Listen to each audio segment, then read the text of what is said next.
Pourquoi est-ce que les Africains se jalousent, s'empoisonnent aujourd'hui énormément? Je sais que cette question, beaucoup de personnes vivant surtout en Europe se la posent véritablement. Mais il y a une chose, c'est que nous, Africains, nous avons vraiment beaucoup copié l'Occident et nous l'avons copié très mal. Il y a une chose, c'est que la famille occidentale est une famille courte. Ce qui veut dire que si on va trop, on va au niveau de grand-mère. Arrière-grand-mère et tout ça, ça ne continue pas.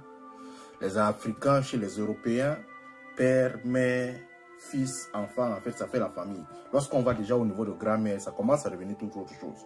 D'où parfois, dans certaines familles européennes, on peut se retrouver que, et même peut-être arabe, on peut se retrouver que le cousin a épousé la cousine et tout ça.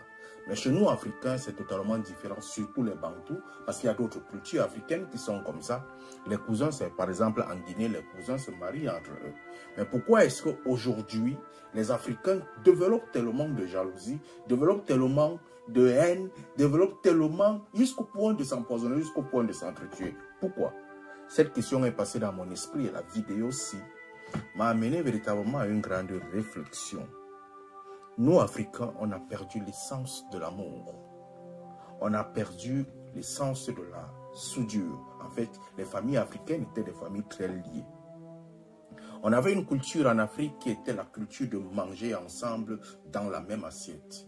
Cette culture de manger ensemble dans la même assiette est une chose qui solidifiait la famille, qui créait véritablement l'union entre les membres d'une famille.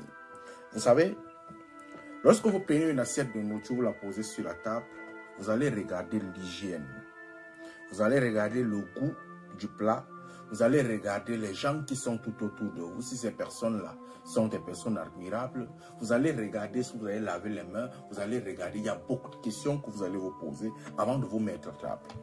Et lorsqu'on apporte une assiette, aujourd'hui dans notre culture, on vient la déposer pour que les gens puissent manger ensemble. Les gens vont commencer à dire, mais vous allez manger avec les mains, vous allez manger comment? Est-ce que toi tu as lavé les mains? Est-ce que toi tu as fait ceci? Change ton habit, mais tu es sale. Lorsque tu viens t'asseoir comme ça, là, la morve sort de ta bouche, ceci est en train de sortir. On va manger, véritablement, on n'aura pas de goût. Ces choses-là, véritablement, ça crée de la haine, ça crée de la jalousie. Au point où on est obligé parfois de dire que moi je ne mange pas. Pourquoi? Parce que l'autre personne est sale. Je ne mange pas parce que l'autre personne est malade. Je ne mange pas parce que l'autre personne est comme ceci. Je ne mange pas avec une autre personne parce que la personne est handicapée. Ce n'était pas ça dans les cultures africaines. Les Africains avaient de l'amour. Que tu sois malade, que tu sois en santé, que tu sois n'importe comment, tu te lèves, tu vas, tu laves tes mains. Tu viens t'asseoir autour de la table pour pouvoir manger en famille. Le fait d'être dans le plat, tu prends ta main, tu mets dedans, tu manges. Ça enseignait beaucoup de choses aux Africains. Ça enseignait que dans cette nourriture, on ne peut pas mettre le poison parce que si on met le poison, nous tous, nous allons mourir. Ça enseignait que l'aîné ne peut pas prendre un morceau de viande devant le grand frère. Ce qui veut dire que s'il y a un gros morceau de viande dans l'assiette, c'est le parent ou le grand frère qui choisit ce morceau de viande. Ce n'est pas le jeune. Mais aujourd'hui, le jeune manque tellement le respect aux aînés parce qu'il n'a pas la culture dans l'assiette. Il n'a pas la culture que non, il ne faudrait pas que je fasse ceci, sinon mon aîné ne va pas me respecter, il va me fouetter. Il ne faudrait pas que je prenne le plus grand morceau de viande parce que lui, c'est lui mon aîné. En fait, aujourd'hui, tu vas te retrouver qu'un enfant manque le respect à son père. Pourquoi? Parce qu'il n'y a pas la culture de l'assiette.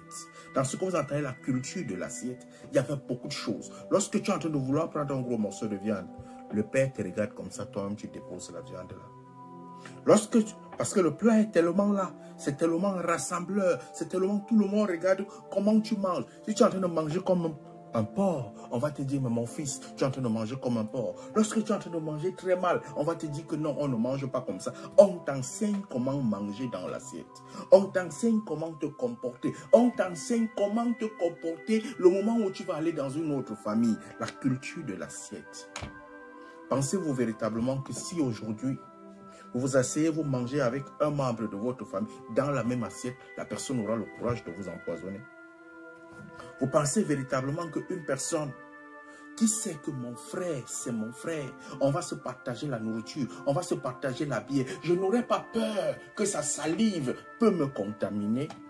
Tu penses véritablement que la personne va te contaminer? Tu penses véritablement que la personne va t'affecter, va peut-être essayer de t'empoisonner? Aujourd'hui, beaucoup de benguistes se lèvent. Lorsqu'ils arrivent en Afrique, il va y prendre l'hôtel. Il va rester là-bas. Il ne peut pas rester avec les membres de sa famille. Il ne peut pas rester avec ses frères, il ne peut pas rester avec ses oncles, il ne peut pas rester avec personne. Il vit à l'hôtel, mais il dit qu'il est parti en Afrique pour pouvoir se ressourcer. Est-ce que tu sais que tu es en train d'insulter les membres de ta famille? C'est une grosse insulte. Parce que toi, tu es en train de considérer qu'ils vivent en brousse, ils vivent dans le désordre, ils vivent dans la saleté, et qu'ils sont des pauvres, ils devraient supporter vivre dans la porcherie. Toi, tu n'es pas capable de vivre là, bien que ce soit le socle de ta culture, bien que ce soit là où tu as grandi. Lorsque tu rentres, tu trouves que tu ne devrais plus vivre avec eux parce que tu es devenu une personne différente. Tu es devenu une personne qui est au-dessus d'eux. Tu n'es plus capable de boire l'eau du marigot, tu es capable de boire seulement l'eau tanguée. Quand tu te comportes comme ça devant eux, qu'est-ce que tu es en train de faire? Tu es en train de fabriquer tes propres ennemis.